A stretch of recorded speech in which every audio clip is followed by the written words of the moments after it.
All right, I'm Jason Ursi of Ursi Holdings, a multifamily investment firm here in Murfreesboro, Tennessee, back with another webinar. This week, we are diving into CBRE's quarterly report. So the quarterly two report has just come out. Love diving in on this. So many great, interesting insights on what's happening out there into the multifamily investment world. Again, I'm Jason Ursi of Ursi Holdings. If you'd like me to hear, make sure you hit that like and follow button so you're alerted each and every time we come out each week with a new webinar targeted at multifamily investing. All right, so let's dive in here. So I'm going to go through this. I just went through this myself, so really just hot off the presses, but honestly, it's been another strong quarter here for multifamily investing, but we're seeing some changes, right? We're seeing a little bit of pullback and little having the foot slightly come off the gas. So Q2 marked the first quarter since 2003 with negative absorption.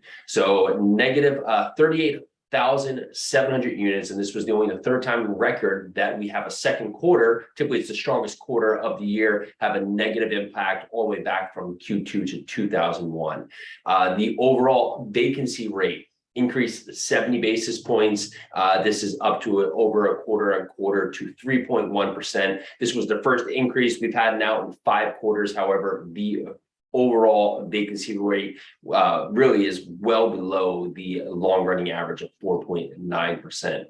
However, we have seen, again, average monthly net effective rent increase by 14.6% year over year, up to, on average, $2,080 rent. So this is slightly above, slightly below what we saw last quarter, which may have been the peak at 15.3% growth in Q1. So we're seeing pretty much everything continuing to exceed pre-pandemic levels, except for 2 markets, that is San Francisco and San Jose. And this is out of the 69 markets that CBR is tracking with this report. We did have a ton of new construction deliveries. Over 78,000 units were brought online in Q2. And this is honestly the highest amount since back into the 1980s. So that's telling a big picture here. A lot of people out there, a lot of people building, even with inflation concerns, we're still seeing a lot of units get put online. And which even really been more resounding is multifamily investment volume in H1 or 2022 increased by 44% year over year, which is the strongest first half on record. Now, some of this ties together that we had a slow out of the gate coming off last year here, where a lot of things couldn't happen during, of course, COVID. So now it's pushed a lot of stuff forward, where a lot of deals are now getting closed out that were kind of on the sidelines for a moment. So as we said here, very interesting that the absorption rate has turned negative in Q2. We saw 16 of the 69 markets tracked by CBRE recorded positive absorption in Q2, led by New York City. Funny enough, if you go back just a little over a year ago, we kept hearing New York is dead, everything's offline, but New York, it's always hard to keep New York down. So New York, of course, had 7,200 units come online and be absorbed. Minneapolis, strong at 2,500, and Boston at 1,700. The rest each absorbed a less than 1,000 units for the quarter. So really good to note here that we're seeing still a lot of growth, but there's some really strong markets leading it. So we see New York at 7,200 for absorption, Boston at 1,700. Then we have some of the other ones behind: Seattle at 200, Nashville at 200, Orlando at positive 400. But then we have some negative absorption out there. We have Austin at negative, Houston at negative 5,500 units. We have Dallas at negative 5,800 units. We have Los Angeles at negative 3,500 units. Nashville came in at 200 units, but Miami was down to negative 1,000 units. And then Tampa and Chicago at respectively negative 2,400 units and negative 2,800 units. So really, the top 5 markets for new deliveries over the past 4 quarters: New York, Houston, Dallas, Austin, and Denver. They accounted for 28.7 of the national total, with really New York delivering that 31,300 units, which really stands to say that people are really still active in New York, right? So as we always think that New York is taking a back step, here it comes, just roaring back. Vacancy, as mentioned, rose to 3.1%, but really still is trending well below the long-running average of 4.9%. Seven markets had vacancy rates still below 2%. Madison, Wisconsin, Providence, Rhode Island, New York, all 1.1, 1.5, and 1.7. This was down. So we had 7 markets here. Now, if you recall, and if you have missed it, go back to our Q1 report. We had 17 markets in Q1 that were hovering under 2%, right? So we're seeing some softening out there in the market. And 42 of the markets are up from just 10 in Q1 had vacancy rates above 3%, with 13 of them above 4%. Class A and Class B vacancy rates are back above 3% on average. Really gets us back to pre-pandemic levels where we're having a spread between A, B, and C asset classes. Class C remained the lowest at 2.3% on average, with Class B at 3.1% and Class A at 3.6% for vacancy levels. Average same store effective rent rose by 2.9% quarter over quarter and 14.6% year over year into Q2 here, again to a record $2,080 per month.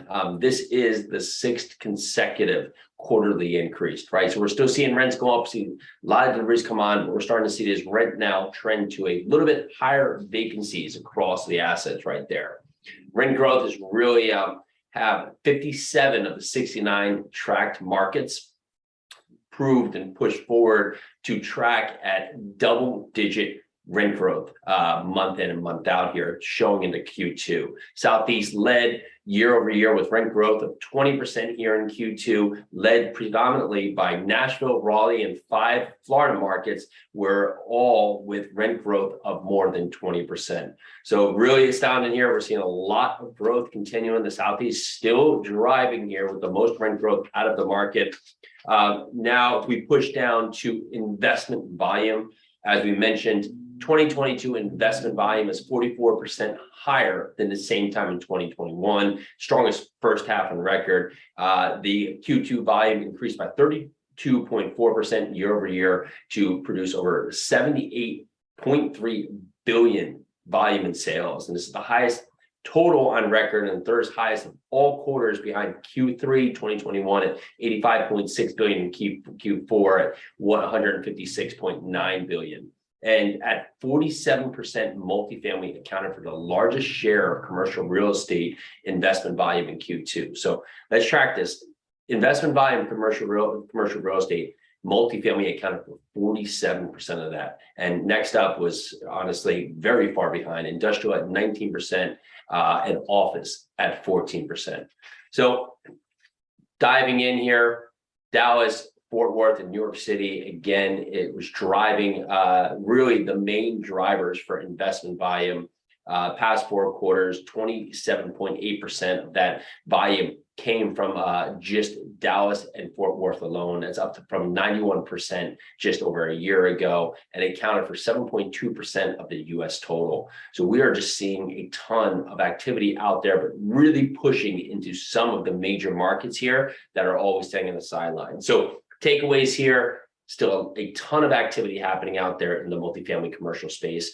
A lot of people are still being active. We are seeing a lot of product come online, starting to see that that's having some effect here on vacancies, right? We saw a lot of negative absorption going into that last quarter. We also saw that vacancies are ticking up here and rents are considerably still moving higher. Also read a little fact here that over the course of the last year, we saw 47% of all rental units out there receive some kind of rent increases. So still a lot of units aren't being touched out there, but there is a massive amount of activity here in the multifamily space. So dive in.